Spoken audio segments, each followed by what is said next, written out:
For those of you who don't know, I'm a mum to 2 teenage boys. And it's a joy. I'm not going to deny it. I love being a mum to teenagers. I love being a mum full stop. However, one of the things that crops up time and time again in emails to me is a fear that mums and dads have over the game of Fortnite. That one in particular.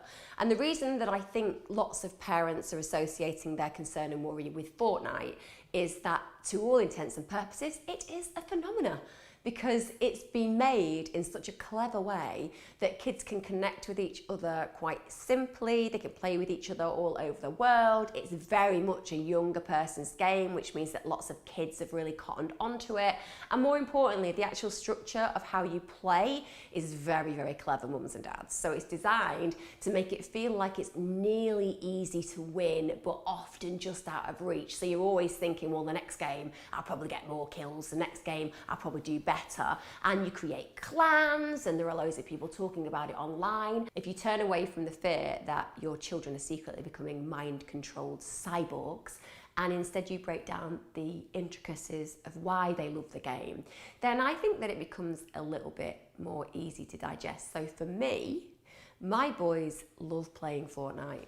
They love hanging out with their friends on headsets. They literally feel like they spend every spare moment that they have connected to people that matter to them. Those who extend, for example, to the friends that they have in South Africa or in the States, it excites them because the world feels smaller and their lives feel more expansive and their relationships seem more diverse.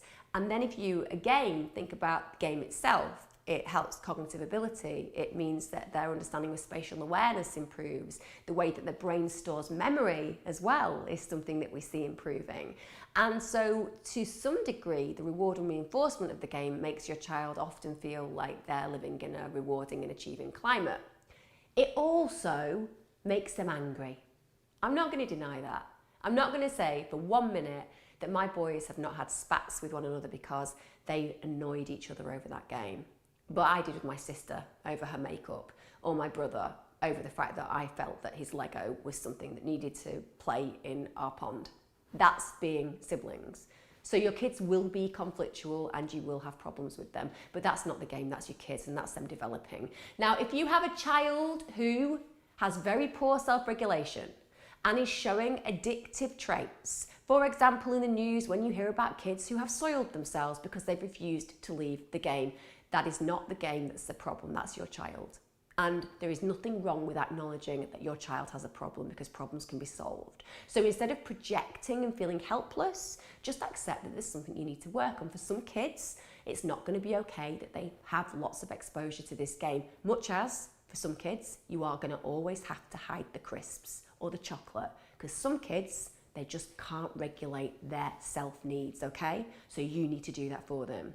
But for the most part, what do I want to say about Fortnite and games addiction? It's not really that real. It's just kids playing. And I think if we get hysterical, we miss the most important part, is that this is an amazing technological field of developing opportunity and our kids need to be at the forefront of it. So be aware, you're always in charge. Time the amount they're allowed on their games. If their behaviour gets shoddy, make sure they have consequences. And if you really want to help your kid, learn about it. Go on with them. Learn to play. Be part of their world. Understand why it feels good. Because then you're not going to be afraid of it. And I can tell you that my eldest boy wants to be a doctor. He wants to train medically and he's doing really well at school. But he's also an influencer on Instagram for Fortnite. And his hashtag is #FortLad. That kid has figured out that you can even make money from being involved in that game. So what I'm saying is, don't be afraid, turn your children's experiences and interests into their advantage. That's what I've learned to do.